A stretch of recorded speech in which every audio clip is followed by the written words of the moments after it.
Hello, my name is Adele, and I'll be guiding you through this process of self-exploration. Triggers can be friends to follow. When we experience a trigger, we can find great benefit from connecting with our internal mechanism of vulnerability that has become activated.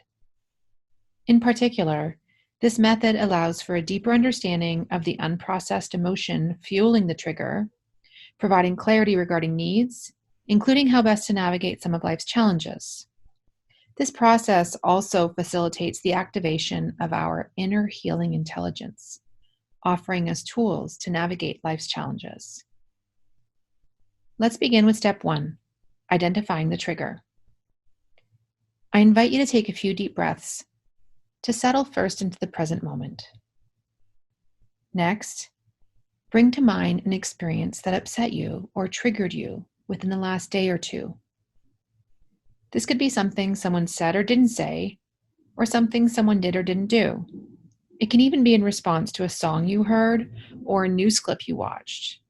Take a moment to identify the trigger you'd like to work with, and remember, all triggers, big or small, can lead to healing. Step 2. Keeping that recent experience in mind, review each of the statements you see on the screen one by one while you tune into your inner world to see which one resonates best with your experience of the trigger. If more than one statement fits for you, choose the statement that resonates the most strongly.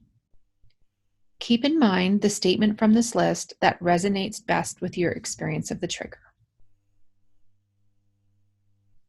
Step 3. I now invite you to close your eyes or soften your gaze.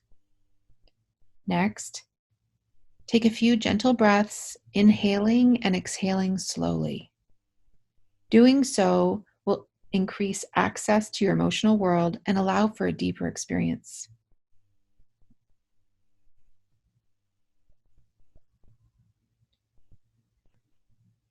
Now, with eyes closed or gaze softened, close the cabinets of the mind and allow for a specific childhood memory of having felt the way you did in response to the trigger to arise. Anchor in the statement you selected. For example, if in response to your recent trigger, you selected the statement, "I felt excluded," connect with a childhood memory of having felt excluded. Trust the first memory that comes to you. If you haven't connected with a memory quite yet, know that with a bit more time and a few extra gentle breaths, the memory that is calling for your attention will eventually surface. Once connected with a specific memory, recall the scene with as much detail as possible and with a focus on your senses. For example, try to recall where you were, who was there, what was said. Now connect with your emotional experience at the time. Did you feel scared, sad, mad, or embarrassed? Did you tell anyone either what happened or how it made you feel? If you didn't tell anyone, why not? If you did, what happened then? Step 4.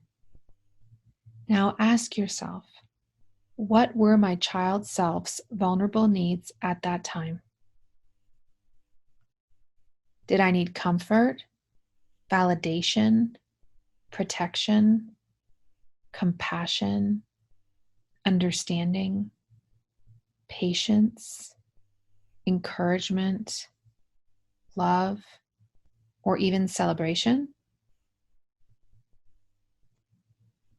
With your eyes closed or gaze softened, imagine this younger version of you in your heart space and gently place your hands there.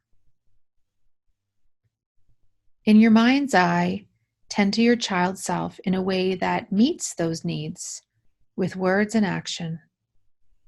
For example, you might speak loving words of reassurance to your child self while smoothing their hair or rocking them.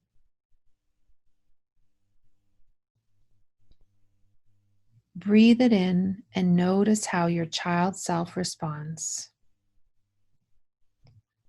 You may also tune into how your own physical body responds.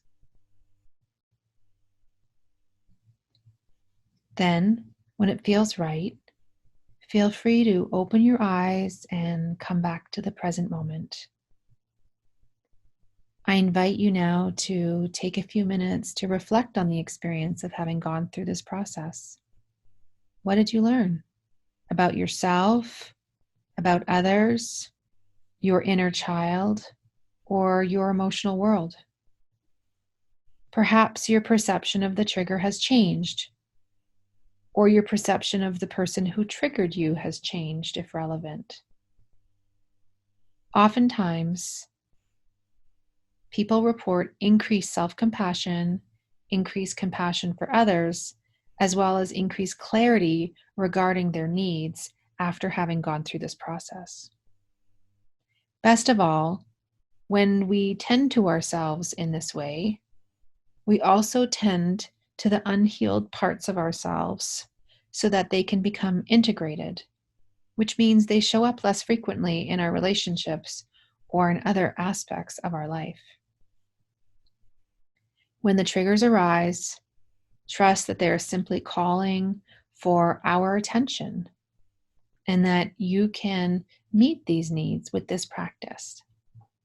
Best of all, you can engage in this practice at any time, taking as much time as you need along the way.